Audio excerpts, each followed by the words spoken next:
신명과 후임과 선임과 예비역이 다 함께 즐기는 신기한 버라이어티 군대 버라이어티 토크쇼 신나 5월은 가정의 달이잖아요. 네. 6월은 호국 보훈의 달이고요. 그렇죠. 10월은 문화의 달이라고 합니다. 아 그래요? 예. 저는 왠지 10월 하면 국군의 달인 것 같은데. 그러니까 아마도 10월 1일, 이 10월의 첫째 날이 국군의 날이라서 그런 거 아닐까요? 아 그런가 봐요. 그렇죠. 그래서 10월 하면 가장 먼저 떠오르는 이미지가 군인이에요. 왜냐하면 맞아요. 10월에 군 행사라든지 체육대회가 많잖아요. 맞아요, 맞아요. 근데 왜 하필 국군의 날이 10월 1일일까요? 그러게요. 그러게. 야, 그 날카로운 질문인데. 자, 그러면요. 자, 돌발 퀴즈 나갑니다. 자, 돌발 퀴즈. 돌발 퀴즈. 어이, 심한 문제가. 네, 준비했습니다. 네. 자, 왜 10월 1일이 국군의 날로 지정이 됐을까요? 네. 아, 재밌겠다. 중요한 전투가 있었던 날 혹시 아닐까요? 아닙니다. 아니에요. 땡이에요, 아니, 땡. 아파트도 맨 처음 100일동부터 시작되니까 조용! 야, 아니에요. 아니에요? 제가 알고 있어요. 네. 왜냐면 한글날은 세종대왕님께서 한글을 만든 날이기 때문에 한글날을 그렇죠. 네. 네. 한글날이라고 하죠. 국군의 날은 대한민국 국군이 10월 1일 날 창설됐기 때문에 땡입니다. 아니에요? 아니에요. 그러면 그 이유는요. 네. 자, 우리 한국 전쟁 당시 네. 우리 3사단이 38선을 넘어서 북진에 첫 발을 디딘 날이 야, 10월 1일입니다. 정답입니다. 네, 이게 정답인 거죠. 네, 뭐 국군의 날이 지닌 의미도 알았는데 네. 이번 기회에 한국 전쟁에 대해서도 다시 되새겨보면 어떨까요? 효주 씨. 네. 네, 정답이에요. 네, 좋아요. 오늘의 돼요. 게스트가 바로 역사의 산 증인이십니다. 역사의 산증인 네, 탤런트 박규채 씨 모셨습니다.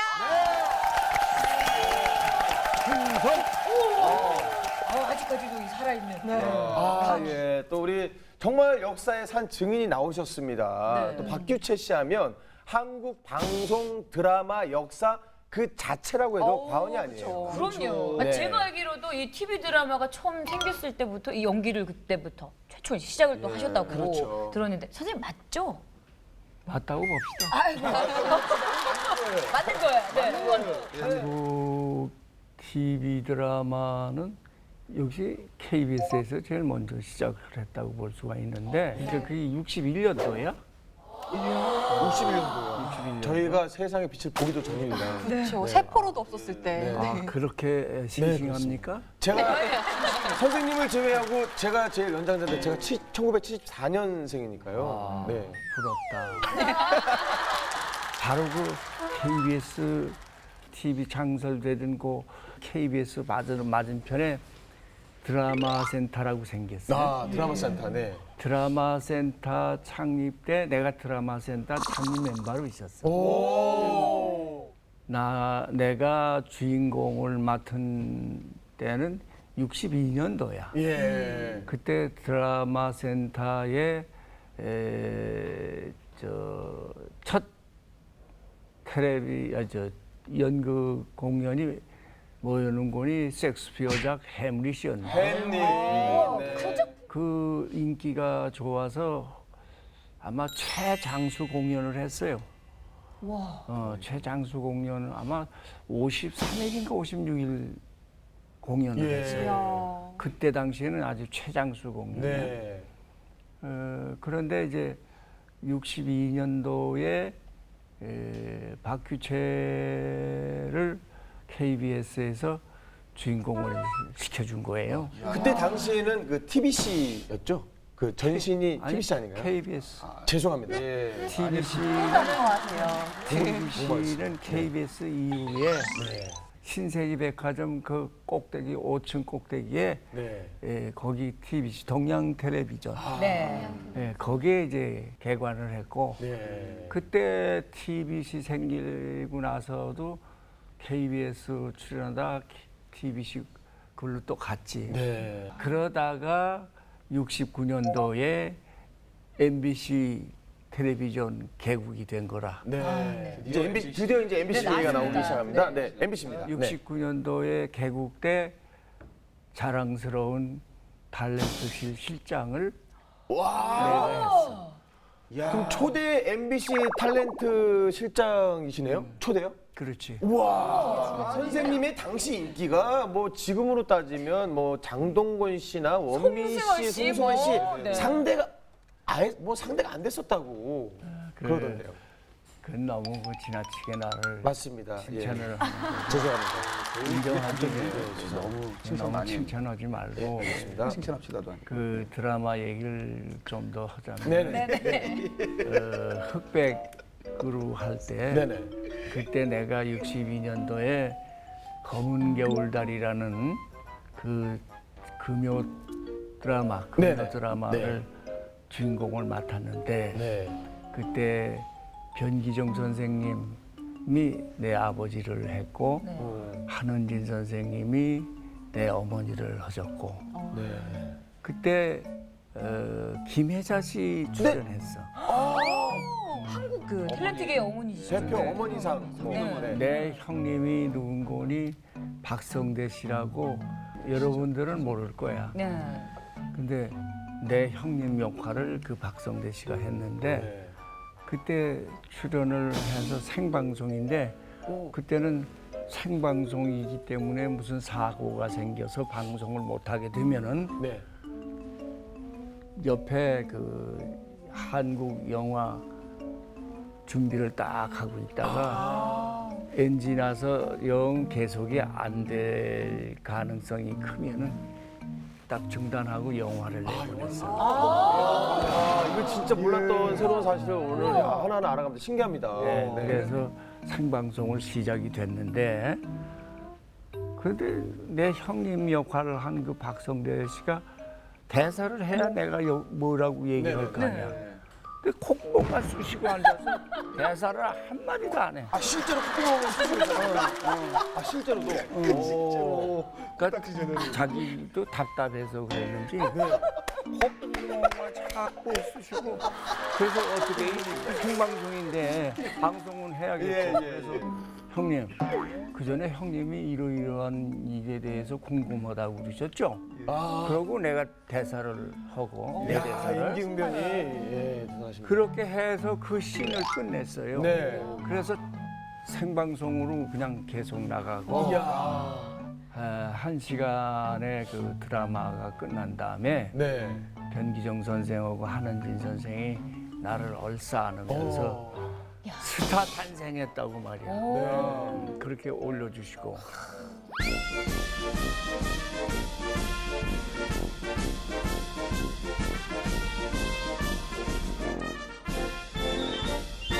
(1950년 6월 25일) 오전 4시 작전명 폭풍. 북한의 기습 공격으로 한반도 한민족의 비극인 6.25 한국전쟁은 그렇게 시작되고 말았다. 막대한 군사력을 앞세워 파죽지세로 침공해오는 북한군에 대한민국은 풍전등화의 위기에 몰렸다. 하지만 메가더 장군이 지휘한 그 유명한 작전, 성공 확률이 5,000분의 1밖에 안 된다던 인천 상륙작전이 성공하며 전세는 바뀌기 시작했다. 인천 상륙작전이 성공하며 시작된 서울 탈환작전. 국군과 미군이 연합하여 총공세를 펼친 결과 1950년 9월 27일 전쟁 발발 90일 만에 중앙청사에 태극기를 개양하는 데 성공했고 이틀 후 9월 29일에 수도 탈환식이 거행됐다. 대한민국의 심장인 서울을 되찾았음에 모든 이들이 기뻐했지만 아직 전쟁은 끝난 게 아니었다. 1950년 10월 유엔군과 대한민국에게 유리하던 전황은 급속도로 바뀌고 있었다. 침묵을 지키고 있었던 중공군의 6.25 전쟁 참전 선언, 동원된 사단만 도합 30여 개, 병력만 해도 어림잡아 30만 명을 넘는 엄청난 수의 대군이 압록강을 넘어 침공해오기 시작했다. 차가운 초겨울 바람처럼 매섭게 진격해오는 중공군의 공세로 대한민국의 국군은 알 수 없는 방향으로 흐르고 있었다. 버텨낼 수가 없는 중공군의 인해 전술. 죽이고 또 죽여도 새카맣게 산과 들을 뒤덮으며 중공군은 끊임없이 진격해왔다. 38선을 넘어 압록강까지 가겠다고 다짐했던 북진 통일의 꿈은 그렇게 산산조각 나버렸다. 결국 파상 공세로 밀려오는 중공군에게 육로를 봉쇄당한 미 10군단과 국군 1군단은 바다로 탈출할 수밖에 없었고 항구 도시 흥남에서 대규모 철수를 준비한다. 1950년 12월 24일 크리스마스 이브, 철수할 병력이 도합 10만 명, 싣고 가야 할 물자만 해도 35만 톤에 이르러 사상 유례가 없는 대규모 철수 작전이었지만 훗날 크리스마스의 기적이라 불릴 정도로 피해 없이 흥남을 떠나 부산으로 탈출하는 데 성공한다. 다시는 내려올 일이 없다고 생각했던 38선. 하지만 지금 이렇게 후퇴하는 길에 다시 만나게 된 38선은 어쩔 수 없이 떠나야 하는 모든 이들의 한과 눈물로 얼룩진 분단의 장소. 잊지 못할 아픈 기억으로 가슴속 깊이 새겨져 있다. 중공군의 마수 앞에서는 서울조차도 안전한 곳이 아니었다. 1951년 1월 4일 훗날 일사 후퇴로 기억된 이날, 서울 모든 시민들에게 내려진 정부의 피난령, 간신히 되찾은 내 집, 내 고향을 다시금 버려두고 가야 하는 슬픔이 도시를 물들이고 있었다. 정든 곳을 떠나 피난 가는 이들의 아프고 시린 마음처럼 꽁꽁 얼어붙은 한강. 이 얼음이 녹을 때쯤이면, 봄바람이 부는 때가 올 쯤이면 혹시라도 고향에 갈 수 있을까 한가닥 희망을 가져본다.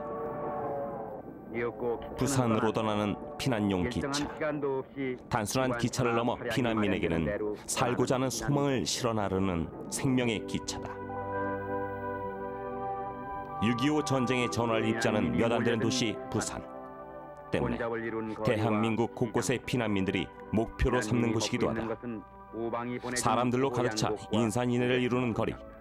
비록 먹고 마시는 게 부실해도, 행색이 남루하다 해도 자유를 누릴 수 있는 것만으로 피난민들은 마음의 안도를 얻는다.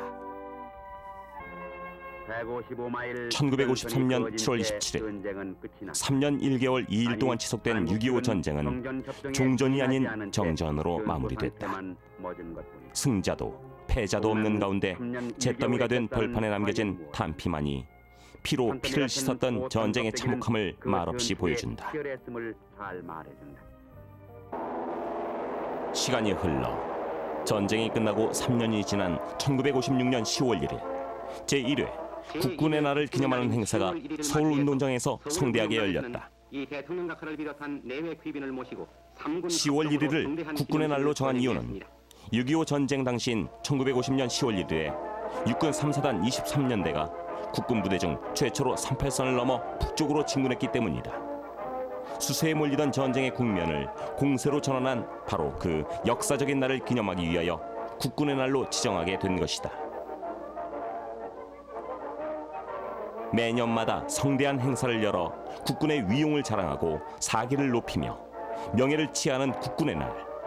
그 명맥은 모두가 아는 것처럼 바로 오늘날까지 이어져 오고 있다. 올해로 건군 63주년을 맞이한 대한민국 국군.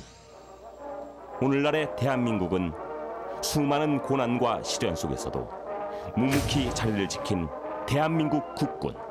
그들이 있기에 가능했다. 네, 정말 가슴 아픈 일입니다.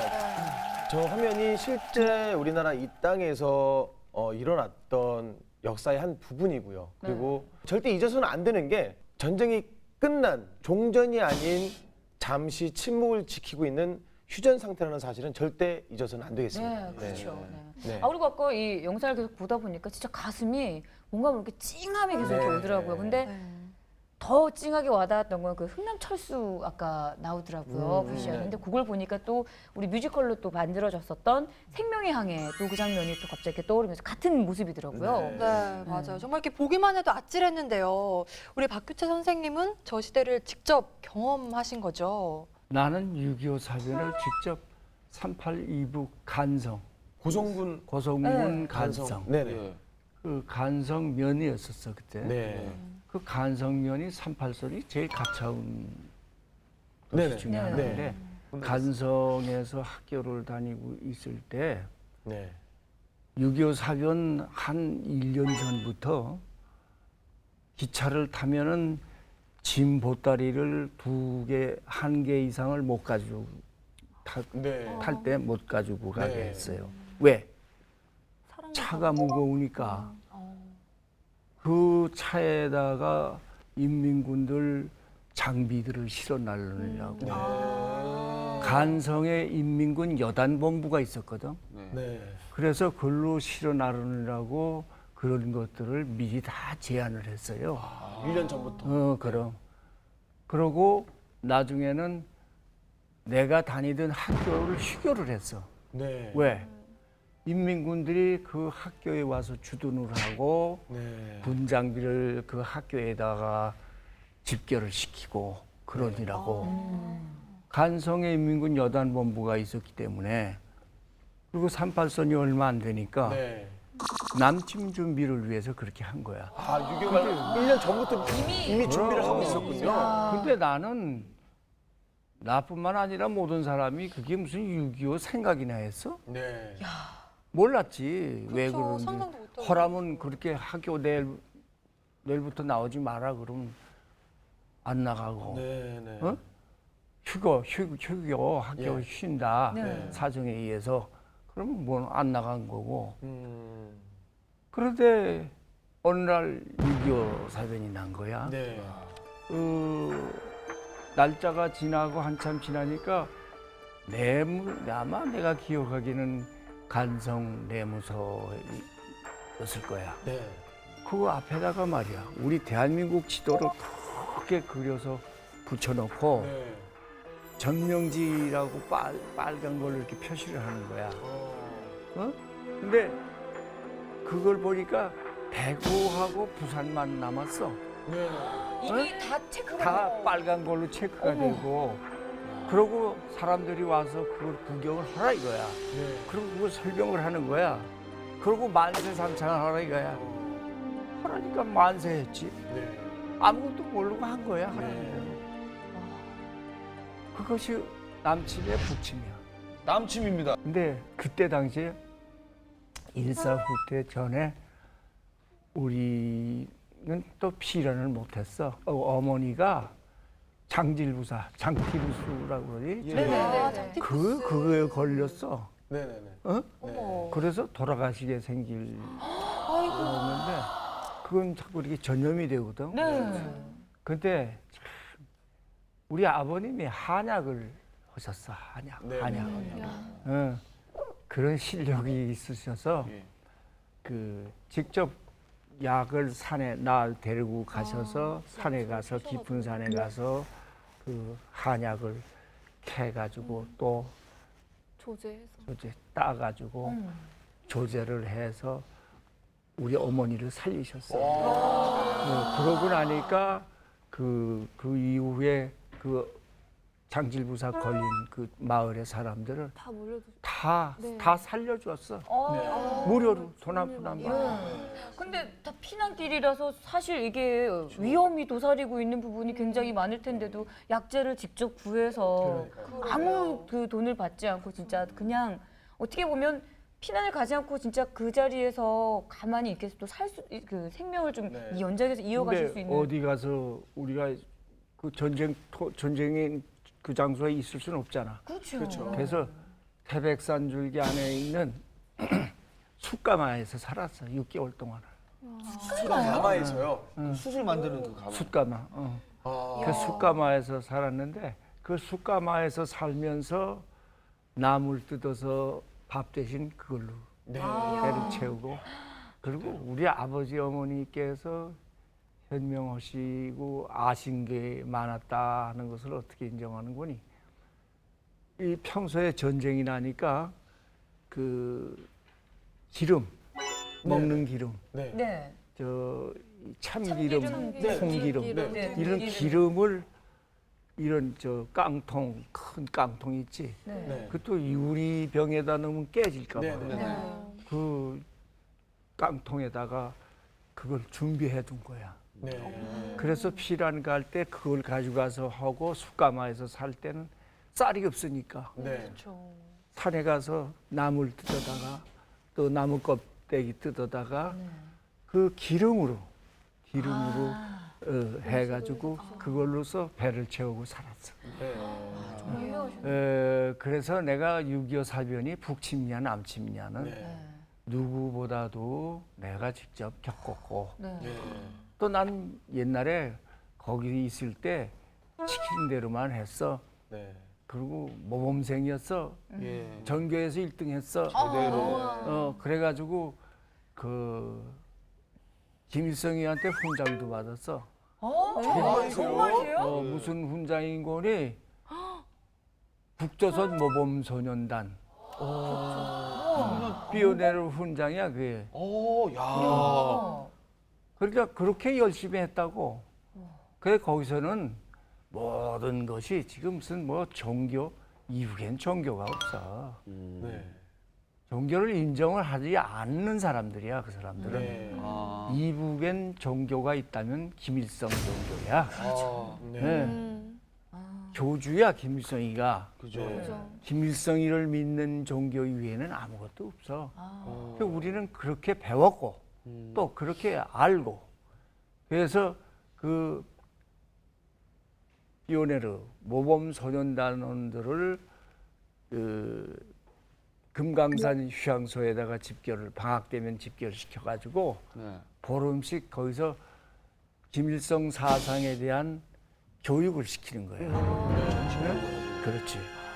그래가지고 그 15일 교육받은 이후에는 박규체는 어느 지역, 누구는 어느 지역 네. 이렇게 해서 각 지역마다 나가서 김일성 수령 만세를 부르고 김일성에 대한 그 교육받은 얘기를 연설을 하는 거야.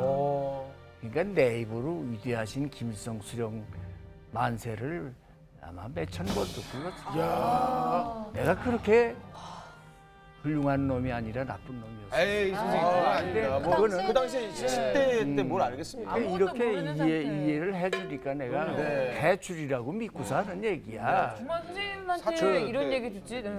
그러면 갑자기 드는 좀 궁금한 점은요. 그렇게 김일성한테 훈장도 받고 받으시고 뭐 그러셨으면 나중에 국군이 이렇게 북으로 올라갔을 때 그때 뭐 혹시 뭐 이렇게 좀 안 좋은 그런 건 없었나요? 그런 거 없었어. 오기 전에 그 훈장 받은 거 뭐 상장 뭐 이런 거 다 불태웠지 아궁에다. 증거인멸을 하셨고.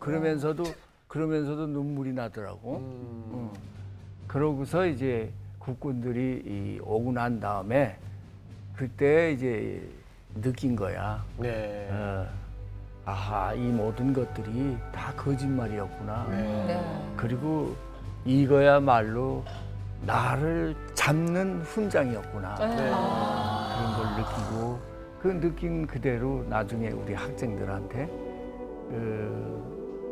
수복이 되고 난 다음에 이 수복지구 학생 대표로 내가 속초중학교 다닐 때니까 뽑혀가지고 그때 대한민국 정부가 부산에서 환도하기 전에 서울로 네. 그때 신익희 선생님 그 유명하신 신익희 선생님, 김범인 장관 그때 교육부 장관이 김범인 장관 이 어른들하고 교사 대표, 학생 대표, 네. 수복지구 대표 네. 그 남한 교육 시찰단의 일원으로 이제 뽑혀서 네. 그 어른들 모시고 같이 다 다니면서 가는 데마다 학교 가는 데마다 학생들한테 그 이북에서 내가 느끼고 보고 실제 경험했던 것을 다 설명을 해주고 연설을 한 거야. 반공 연설을. 그렇죠. 네. 네. 근데 오늘 이렇게 선생님 얘기를 듣다 보니까 진짜 네. 한국 전쟁 당시에 정말 모든 것들이 이렇게 마치 이렇게 펼쳐놓은 것처럼 영상을 이렇게 맞아요. 펼쳐놓은 것처럼 네. 이렇게 쏙쏙 들어오는데 막 이렇게 보면 아까도 봤지만 또 피난민들의 그런 모습들이 굉장히 좀 그렇죠. 많이 모여서 안타까움이 좀 있었는데 선생님도 그 당시에 역시나 또 피난민이었잖아요. 그렇죠. 근데 그 아까 그 필름을 보면서 속에서 좀 정말 피눈물이 흘렀어. 네. 어? 그 당시 생각이 나고 정말 기가 막히고 내 눈으로 죽는 우리 아군들 인민군 총에 맞아 죽는 것도 보고 또 인민군들이 도망가다가 아군 총에 맞아 죽는 것도 보고 다 우리 동포, 우리 형제들 아니야? 네. 그걸 보면서 정말 피눈물이 나더라. 응? 네. 왜 자연재해가 휩쓸고 가도 사람이 이렇게 다시 복구하기 힘들잖아요. 네. 근데 전쟁이 휩쓸고 간 다음에는 정말 상상이 안 가거든요. 네, 휴전 당시 그 상황도 기억을 하시는지. 휴전 네. 휴전하고서는 그땐 다 평정 상황으로 들어갔어. 네. 그래서는 별 사건이 없었고 네. 휴전 전에 마지막 그야말로 죽기 아니면 살기 싸움을 할 때 그리고 인민군들이 이 아까 저 필름에서 인천 상륙작전 네. 인천 상륙작전 이후에 인민군들 중공군들이 남쪽으로 갔다가 후퇴하고 도망쳐 이북으로 다시 나갈 때 네. 그때 아군들이 급습을 해가지고 많이 잡았어. 그거를 내가 간성해서 내 눈으로 똑바로 봤어요. 그때 아까 내가 잠깐 얘기했지만 우리 국군도 중공군 총에 맞아서 죽은 사람, 그다음에 우리 국군 총에 맞아서 죽은 인민군들 이런 걸 눈으로 똑바로 봤기 때문에 정말 가슴이 아팠어 그 필름 보면서 그 생각이 나서 자 그럼 왜 우리가 이렇게 살아야 돼? 에? 이런 것을 정말 자유와 평화 민주를 위해서 살기 위해서는 우리 젊은 사람들이 정신을 바짝 차리고 열심히 공부하고 놀 땐 또 열심히 놀고 에? 그렇게 해야 우리 나라가 바로 설 수가 있지 않느냐.